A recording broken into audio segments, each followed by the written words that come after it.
go this afternoon, bro. That's talking about El Kanemi Warriors against Kwara United.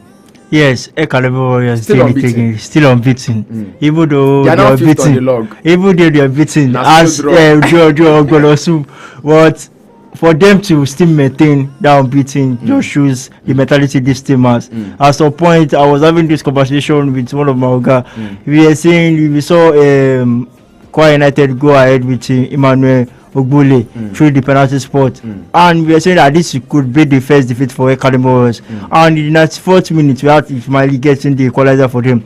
And coming into the weekend, they're going to be facing Rivers United. I was saying at some point that this could be the unbeaten derby, and when Academy Warriors were losing, I said that's in our sport.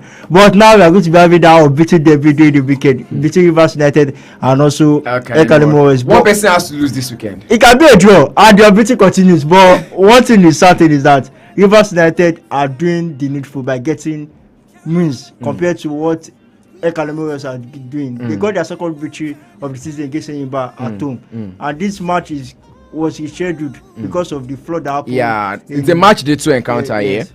Okay, we look forward to see what is going to happen in the match day 9 of the Nigerian Premier Football. But as the league stands right now, Rivers United are still sitting at top of the log. 8 matches have been played. They've got 20 points because they've drawn 2 matches. Raymond Stars have played 8 as well with 18 points. Enyimba are third on the log with 14 points. Sunshine Stars are fourth with 13 points. And El Kanemi Warriors are now fifth on the log with 12 points. Going down to the bottom of the table, we have Lobby Stars who now have 6 points.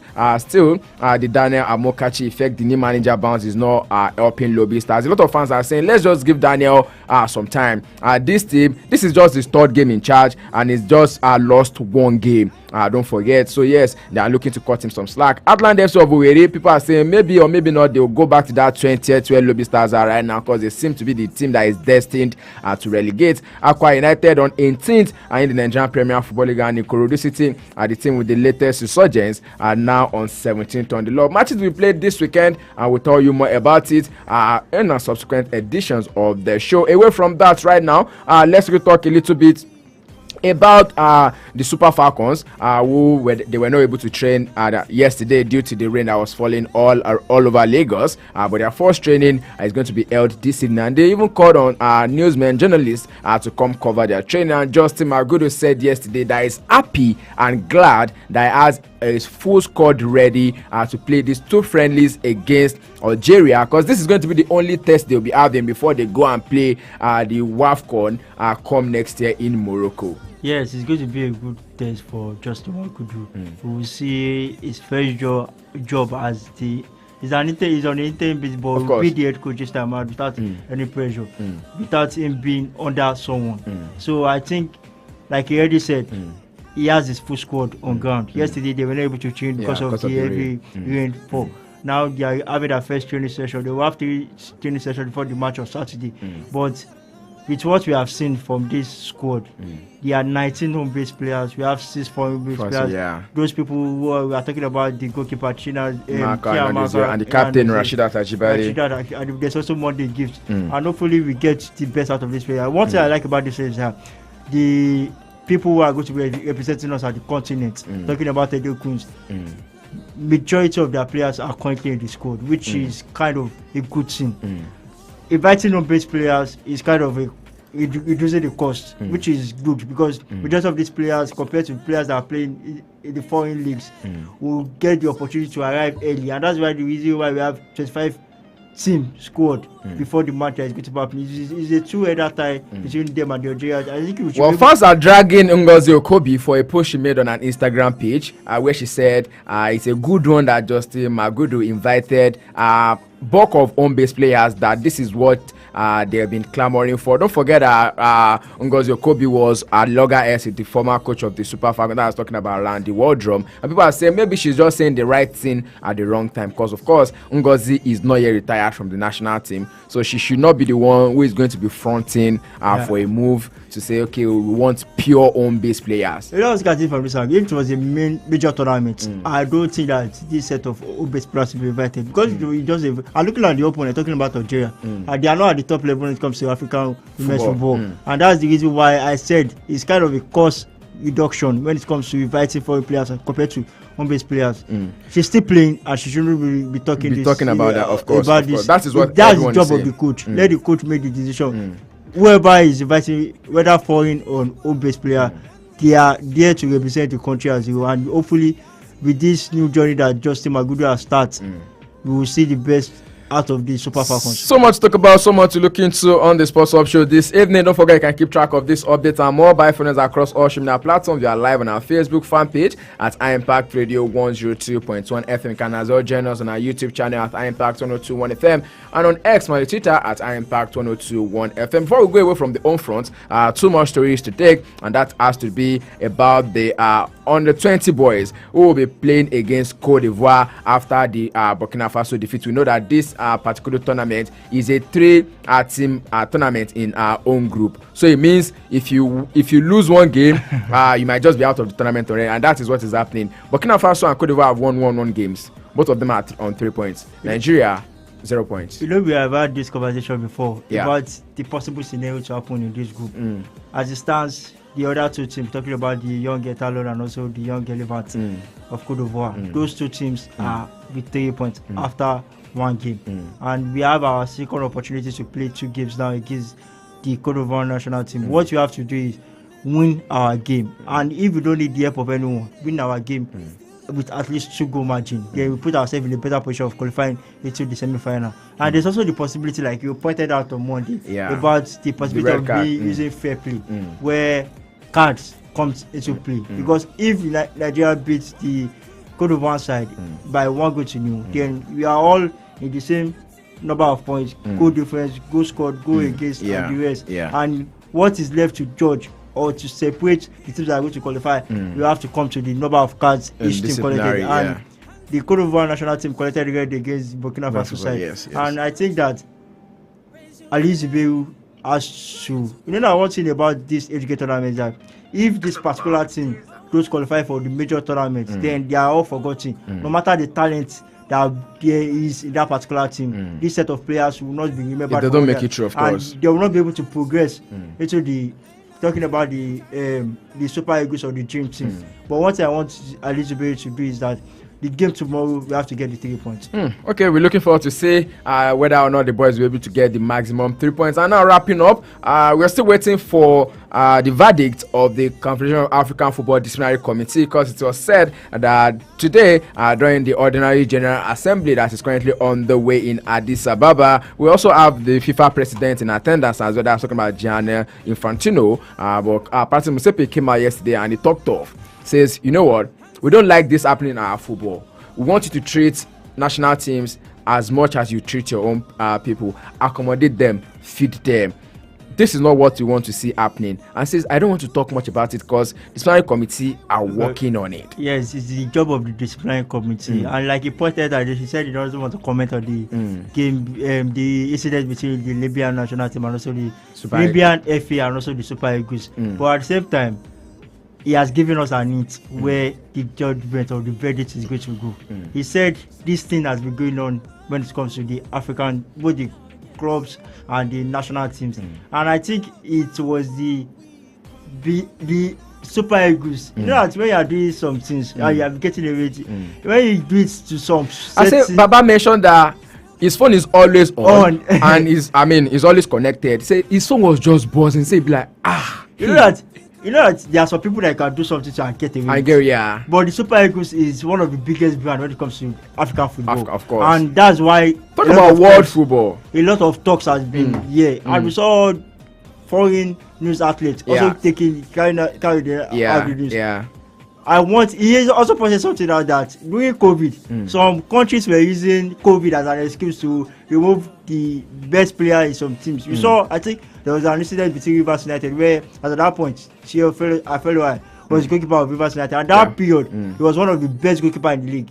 They went to play an away game in a certain country, I forgot the country, and he was left out of the team because he was not allowed to play. It was a North African team, See, these are the things that we have to, no matter the artists you want to do, if you know you are good, let us settle the matter on the pitch of No, play. that's not for North Africans. They don't allow you play. They will make sure they intimidate you. Well, still news coming through from the General Assembly. The FIFA President Gianni Infantino has also confirmed that at least 9 African teams will be competing in the 2026 World Cup that will take place in United States of America, Mexico, and Canada. He made the remarks when he talked the 46th conference, the Ordinary General Assembly, which opened yesterday in Ethiopia. That particular conference brought together leaders and delegates of member associations from across Africa. He noted that the increase is to be made in line with FIFA's expanded World Cup format. So yes, let's say there will be 9 or 10 African countries from the different regions. You know that we have the COSAFA, we have the WAFU, where we are part of, and we also have the SECAFA and the likes of it. But then 10 countries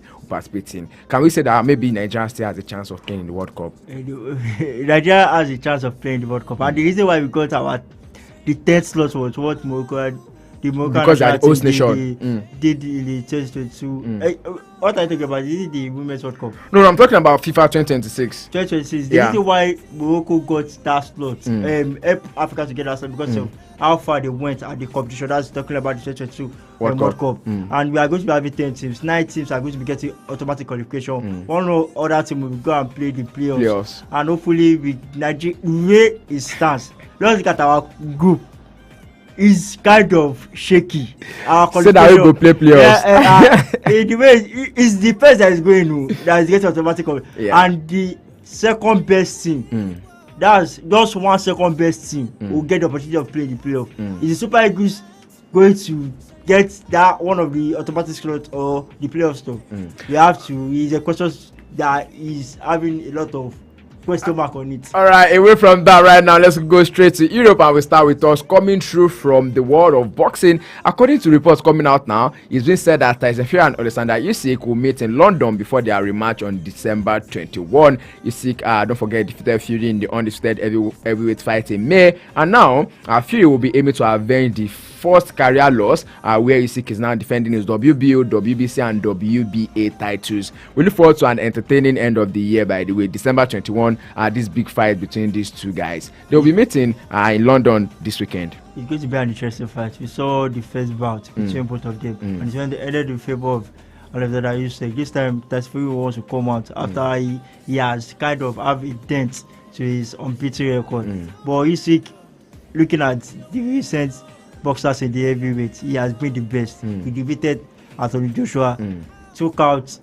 Daniel Dubois, defeated Tyson Fury, and the rematch is going to be something that we are going to be. Maybe we are going to see a trilogy, the same way we saw with Tyson Fury and Deontay Wilder.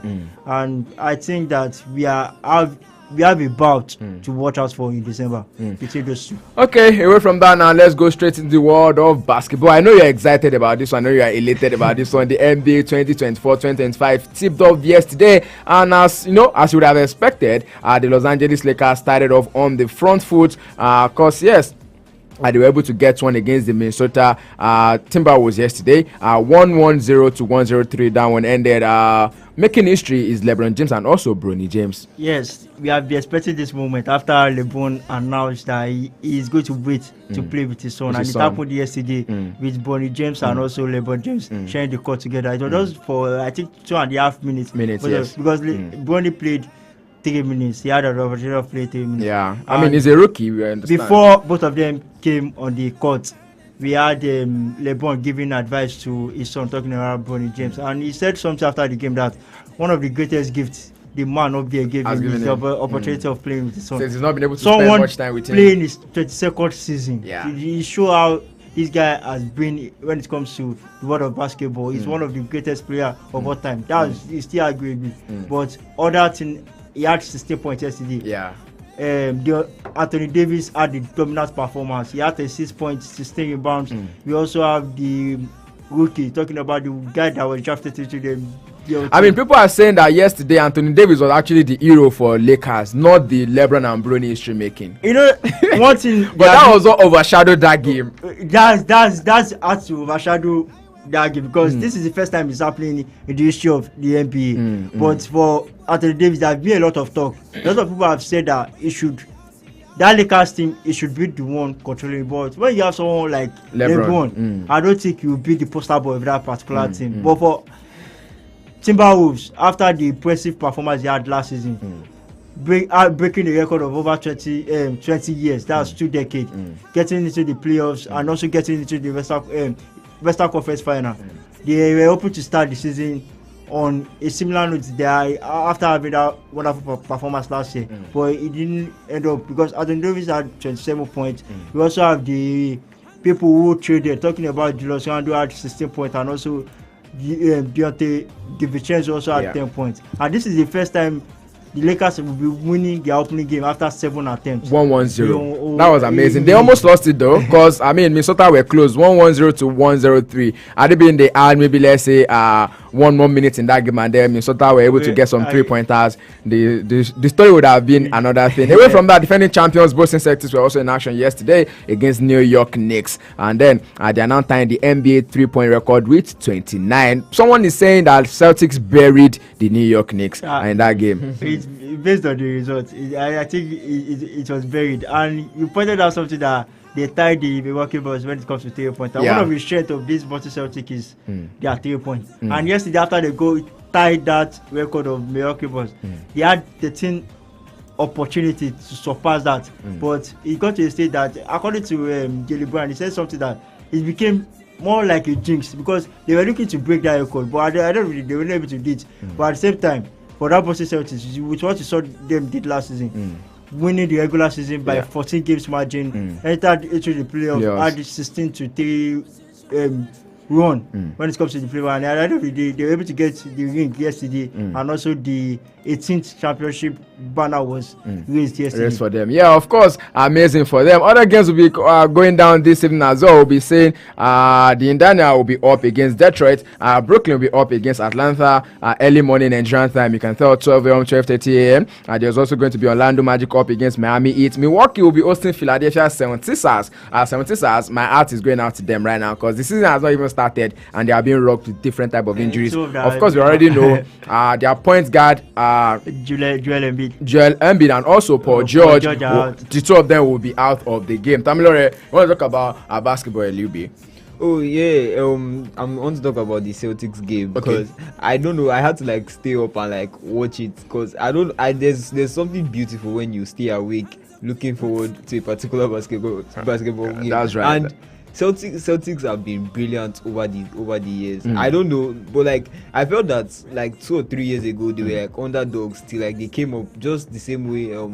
Who won this championship last season? Was it Denver? Yeah, nobody expected Denver. Nikola Jokic. Jokic just came from nowhere and it was just all over the place. And when I look at Celtics, I feel that one of their most underrated players actually has to be Jason Tatum. I don't know, maybe because I'm a fan of him, but I feel that they don't give the guy the attention that he needs. He's actually competing with two other guys who are also top of their game. There's Jason Tatum, there's Jaylen Brown, and there's Jalen Brunson. Yeah, so it's a lot, but I actually enjoyed their game. The thing about Jason Tatum is that when the occasion arises, he doesn't step up. In that game yesterday, he had 37 points in the game yesterday. During the regular season, he used to dominate. When it comes to the playoff, apart from last season that he had, and that was because of the addition of Porzingis.